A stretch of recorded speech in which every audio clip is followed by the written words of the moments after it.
पक्षाचे अधिकृत उमेदवार राहुल मारुद्र मोटेजी उपस्थित असलेले या सभेसाठी सर्व बावी येथील सर्व मान्यवर,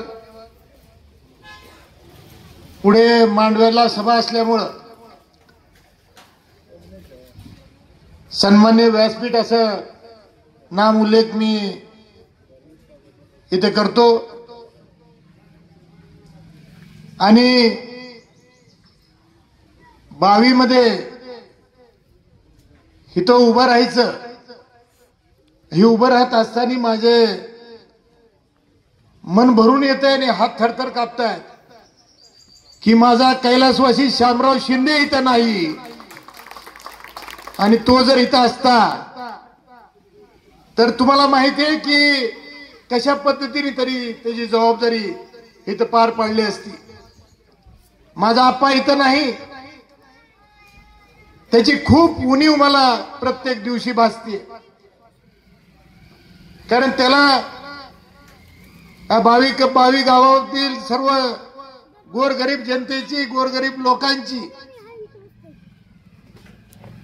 कशा पद्धतीची एक वेगळं नातं आपणचं होतं हे मला तुम्हाला सांगणं काही गरजेचं नाही.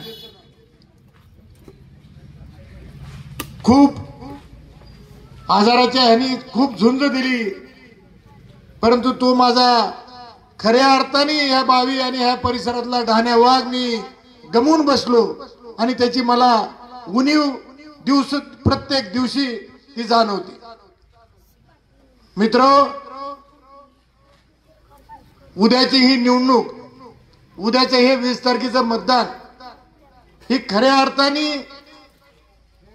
या आपल्या तालुक्याचं आणि आपल्या अस्तित्वाची लढाई आहे, अभिमानाची आणि स्वाभिमानाची लढाई असं सांगितलं तर ती चुकीचं ठरणार नाही. मराठा आरक्षणाच्या लढ्यामध्ये भाविकरांनी खूप मोठं योगदान दिलेलं आहे. आताच आम्ही सर्व मराठा सेवकांना आम्ही भेटलो आणि त्यांचे जे काही विचार होते ते ऐकून घेतले. मित्रो, कालच्या 12 तारखेला आपण माननीय पक्षप्रमुख उद्धवजी ठाकरे साहेब यांच्या नेतृत्वावर आणि खासदार ओमराजे निंबाळकर यांच्या नेतृत्वाला मान्य करून माननीय उद्धवजी ठाकरे साहेबांच्या हाताने शिवसेनेमध्ये प्रवेश केला.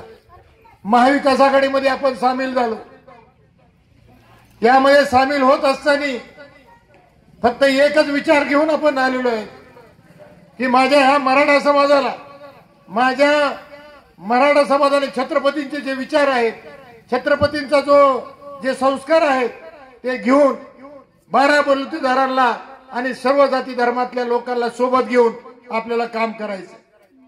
भाविकरांचे जे काही उर्वरित राहिलेले प्रश्न आहेत, खऱ्या अर्थाने भाविकरांचा सर्वात मोठा प्रश्न जो होता तो होता आपल्या बावी ते तेरखडा ह्या रस्त्याचा. ह्या 600 मीटर मध्ये आणि ह्याच पारावरती मी आपल्याला शब्द दिला होता की हा रस्ता कुठल्याही परिस्थितीमध्ये मंजूर करून आणून द्यायचं काम हे मी त्याच्यामध्ये पाठपुरावा करीन. आणि भाऊसाहेब पाटील असतील, त्यांचं नुकसान होत होतं हे मान्य होतं, परंतु त्यांना विनंती केली की भाऊसाहेब, आपल्याला आपल्या गावासाठी कुठेतरी काहीतरी माघार घेणं गरजेचं होतं. त्यांनाही त्याचं जे काही नुकसान होतं ते नुकसान भरपाई आपण द्यायला पाहिजे होती, आणि म्हणून आम्ही त्याचा पाठपुरावा केला. भैयांनी पत्र दिलं. आपल्या सन्मान्य ज्याला आपण निवडून दिलं, ज्या आमदार साहेबाला आपण निवडून दिलं, ते त्यांच्याकडे आम्ही गेलो भाऊसाहेब आम्ही. त्यावेळेस मला त्यांनी सांगितलं, बाबा, जोपर्यंत लाल दिवा आम्हाला मिळत नाही तोपर्यंत या रस्त्याचं काम आपल्याला होऊ शकणार नाही. अरे मी म्हणलं, हो रे बहादरा, अरे तू आमदार कशाला तुला केला आम्ही? तू जर एवढा साधा रस्त्याचा प्रश्न जर करू शकत नसतील, तुला त्यासाठी जर लाल दिवा पाहिजे असेल तर काय उपयोग आहे? परंतु आम्ही त्याचा पाठपुरावा केला आणि त्यावेळेस मागच्या 2.5 वर्षामध्ये, सुरुवातीच्या 2.5 वर्षामध्ये ज्यावेळेस महाविकास आघाडीचं सरकार होतं त्यावेळेस तो रस्ता आपण मंजूर करून घेतला, त्याचं टेंडरही झालं आणि ते लवकरच ते काम पूर्ण होणार. म्हणजे तळागाळातले जे काही प्रश्न आहेत त्यासाठी यांनी म्हणजे साफ नजरअंदाज आपल्या भाविकांना केलं. आज आपण बघतोय तालुक्यामध्ये प्रत्येक गावातला एखादा निष्क्रिय असं बांडगुळ धरलेलं आहे हाताखाली, त्याच्या मागे 5 मतदान बी नाहीत आणि अशी माणसं जवळ केलेली आहेत.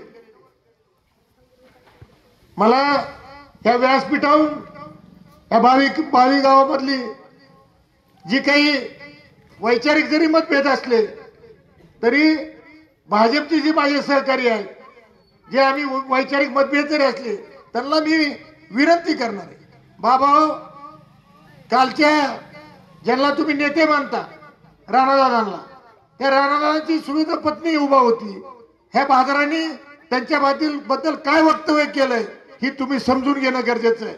हा माणूस उद्धव साहेबांसाठी गद्दारी केली, आपल्या शेतकऱ्याला त्याची अवकात दाखविली, आपल्या मराठा समाजाला खास आली जो म्हणतो, आपला ज्याला तुम्ही नेतृत्व ज्यांचं मानता त्यांच्या पत्नीला हा विरोध करतो, हा माणूस कुणाचाच होऊ शकत नाही, हा शेतकऱ्याचा होऊ शकत नाही, हा दिनदुबळ्या लोकांचा होऊ शकत नाही, हा मराठ्यांचा होऊ शकत नाही, हा धनगर समाजाचा होऊ शकत नाही, हा कुठल्याही स्वाभिमानी लोकांचा हा माणूस होऊ शकत नाही. त्याच्यामुळं त्याला त्याची जागा दाखवण्याचं काम येत्या 20 तारखेला आपण करूयात. आणि राहुल भैयाचं जी निशाणी आहे, शरद पवारांची जी निशाणी आहे की तुतारी